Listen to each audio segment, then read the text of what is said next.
अस्सलाम वालेकुम नाज़रीन, आप देख रहे हैं हकीम जावेद ऑफिशियल। मैं हकीम मोहम्मद जावेद वाली मुजफ्फरगढ़ से आज फिर अपने उस्ताद की बुक में से एक नए नुस्खे के साथ आपकी खिदमत में हाजिर हूँ और आप इस नुस्खे को बनाएं, आजमाएं। और ये नुस्खा पुरानी धात, लिकोरिया, नक्सीर, जिसे नाक से खून का आना कहते हैं, उसके लिए इंतहाई मुजरब चीज़ है। मैंने इसको 12 दफ़ा बनाया है, आप भी इसको बनाएं और अल्हम्दुलिल्लाह दुखी इंसानियत की खिदमत करें। नुस्खा बहुत आसान है, इसमें कोई खर्चा नहीं है, लेकिन थोड़ी मेहनत ज़रूर है, वो ज़रूर करें, ज़रूर बनाएं इसको। नुस्खा बनाने के लिए आपको जिन अज्जा की ज़रूरत होगी उनमें हड़ताल, गुदंती और संग जड़ा, ये 2 चीज़ें होती हैं अलग अलग। इनको ले लेना है आपने 100 ग्राम। 100 ग्राम हड़ताल गुदंती ले लेनी है, 100 ग्राम संग जड़ा ले लेना है। लेकिन ये दोनों सलाखी हों, मट्टी ना हो इनमें, साफ़ सुथरे लेकर आपने पान के पत्तों का पानी निकाल लेना है। पान के पत्तों का पानी इतना निकाल लेना है कि जब आप इसको कढ़ाई में डालेंगे दोनों चीज़ों को, तो कम अज़ कम इनके ऊपर 1 से 1.5 इंच पान के पत्तों का पानी आ जाए। और आपने इनको कढ़ाई में डाल लेना है दोनों चीज़ों को। पहले नीचे गुदंती रख देनी है, उसके ऊपर संगजड़ा रख देना है, फिर उसके ऊपर पान के पत्तों का पानी डाल देना है। और पान के पत्ते का पानी डालने के बाद कम से कम पानी इतना हो कि 1 इंच ऊपर आ जाए।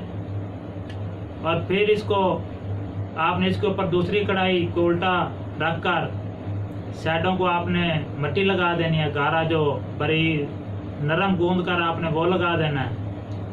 और फिर इसको तकरीबन कोई 3 घंटे की, क्योंकि इसमें 20 से रुपलों की आग लिखी हुई है, लेकिन ये जो जितने भी मैंने ये तैयार किए हैं, संग जड़ा हो गया, गुदंती हो गई, हकीक वगैरह हो गए, पहले भी मैंने आपको इस काफ़ी नुस्खों का जिक्र किया है।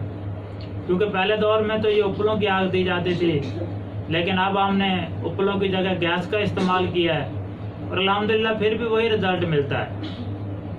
और इसको 3 घंटे आपने गैस की आग देनी है। पहले इसको हल्की आग देंगे, दूसरे घंटे में थोड़ी ज़्यादा तेज़ और तीसरे घंटे में फुल तेज़। इतनी आग देनी है कि कढ़ाई नीचे से लाल हो जाए।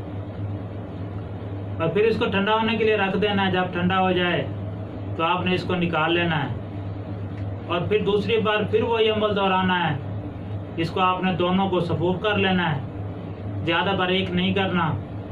फिर इसको आपने उसी कढ़ाई में डाल देना है। फिर आपने पान के पत्तों का पानी डाल देना है ऊपर, वो भी तकरीबन 1 से 1.5 इंच ऊपर तक पानी आ जाए। फिर उसके ऊपर दूसरी कढ़ाई को उल्टा करके फिर आग देनी है। और जब 2 अमल मुकम्मल हो जाएं तो फिर आपने तीसरा अमल करना है उसी तरह। जब ये तीसरे अमल के बाद आप इसको निकाल कर खरल कर लें और अल्हम्दुलिल्लाह ये इतना कसीर चीज़ बनेगी ना, आप इंशाल्लाह याद करेंगे। आप एक दफ़ा इसको बना के देखें। और इसकी मिकदार खुराक 25 नंबर वाला कैप्सूल जो सबसे छोटा होता है, वो कैप्सूल लेकर आपने एक सुबह और एक शाम इस्तेमाल करवाना है। बेहतर तो यह है कि इसको नीम गर्म दूध के साथ इस्तेमाल कराया जाए। अगर मर्द ज़्यादा पुरानी हो तो कम से कम 1 महीना, अगर मर्द नहीं हो तो ये तकरीबन 1 हफ्ता ही देने से अल्हम्दुलिल्लाह बहुत अच्छा रिजल्ट मिलता है, बहुत जल्दी अफाका होता है। और अल्हम्दुलिल्लाह मैंने तो इसको 12 दफ़ा बनाया है, आप भी इसको बनाएं। दुआओं में याद रखिएगा।